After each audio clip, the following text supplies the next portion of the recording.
programação, por exemplo, de um DEPAC é a mesma coisa. É uma programação que, ao ser construída, de alguma forma, faltou um pedaço. Ou ficou um pedaço mal programado.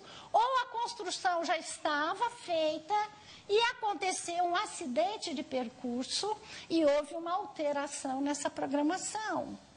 E mais, tem gente que já foi fabricada com a programação mais ou menos. Então, eu tenho tido muitos casos em consultório de pessoas com DEPAC.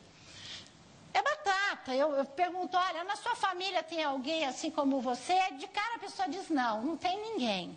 Eu falo, pesquisa.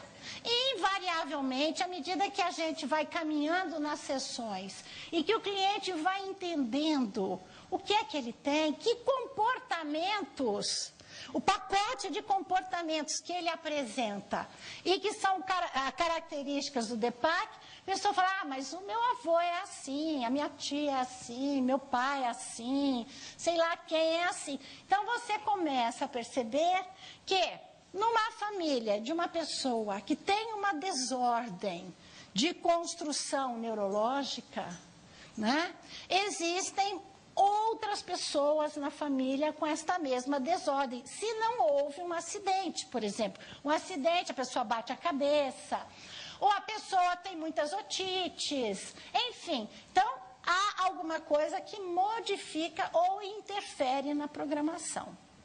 Agora, isso, dentro dos casos que eu tenho atendido, é exceção à regra. Grande maioria das pessoas, elas são simplesmente uma reprodução de uma programação que faltava um pedacinho. Ou uma produção, ou uma programação meio enrolada. Né? Então, a pessoa ela não tem uma funcionalidade igual às outras. E é diferente do que a gente lê nos livros, né? Porque o que eu tenho lido nos livros é que a grande maioria das pessoas, de alguma forma, passou por alguma doença, alguma patologia que acabou interferindo na primeira infância, naquela fase inicial, dos 1 até os 4 anos, na construção dessa capacidade de decodificar.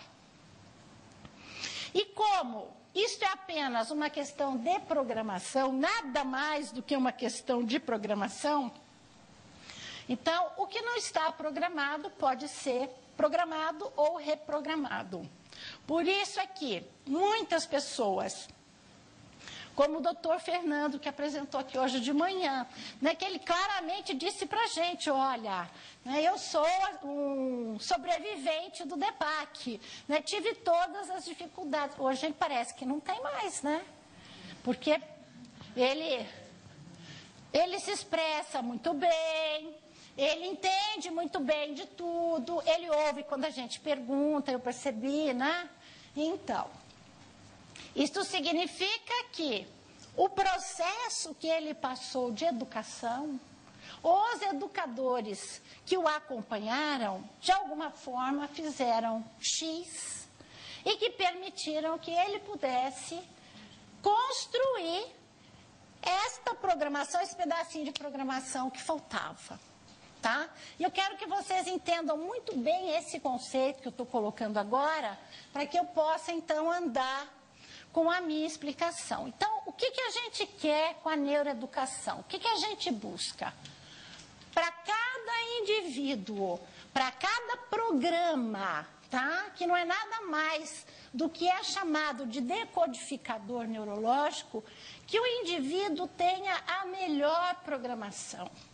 A programação que permita ao indivíduo se expressar da melhor maneira, com maior grau de criatividade possível, da forma mais inteligente possível e colocando para fora todas as suas capacidades. Porque nós acreditamos na neuroeducação que todo ser humano é superdotado.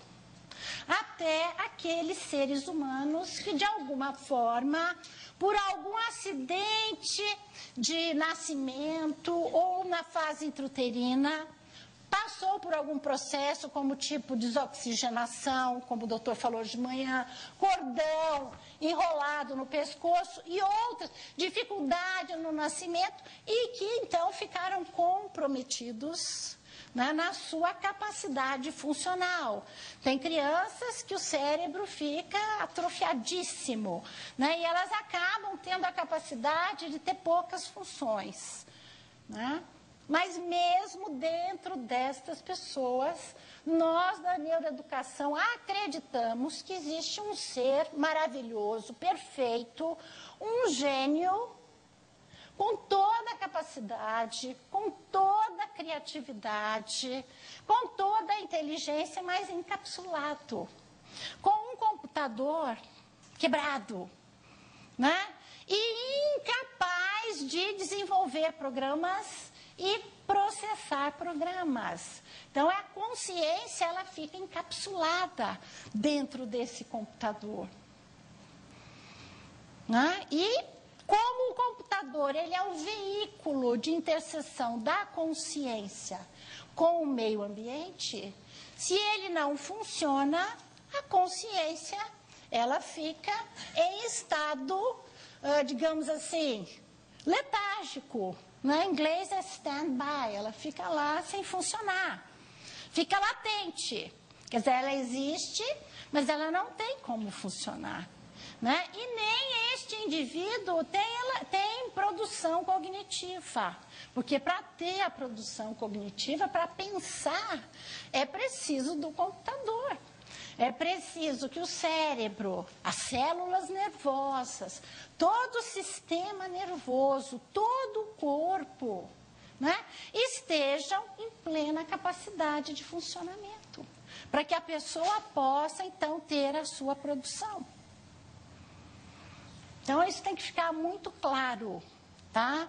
Não existe para nós, na neuroeducação, pessoas incapacitadas. Existem máquinas mal programadas ou máquinas com defeitos incorrigíveis. Mas a pessoa que está lá dentro, a consciência que está lá dentro, se ela tivesse uma máquina em ordem, ela seria capaz de se expressar da melhor maneira possível. Eu tenho um vídeo que eu sempre apresento na primeira aula da pós-graduação, que é um caso que eu atendi de um rapaz com paralisia cerebral. E que durante o atendimento nós conseguimos assim uma mudança muito grande na potencialidade dele, né? E eu apresento para que as pessoas possam ver o que a gente pode fazer com a neuroeducação. Apesar da neuroeducação não ter esta finalidade de saúde. A neuroeducação, a nossa pós, ela está voltada para as dificuldades de aprendizagem. Nosso trabalho ele está voltado para incluir pessoas, como o Dr. Genofre falou hoje de manhã, incluir pessoas no rol de pessoas de sucesso. Pessoas que, sem a neuroeducação, jamais atingiriam o patamar que atingem se passarem pela neuroeducação. Então, a neuroeducação foi desenhada como instrumento de inclusão e como instrumento de libertação do indivíduo.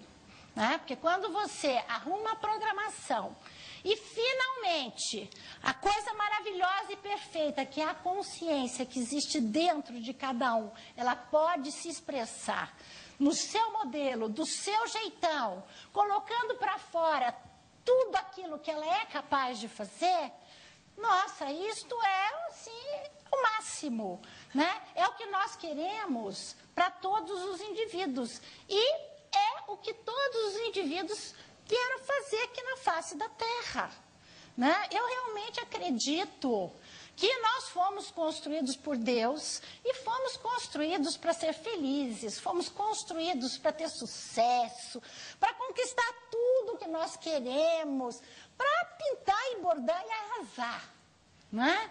E acredito também que quem não consegue isso é uma questão simplesmente de programação, que pode ser mudada.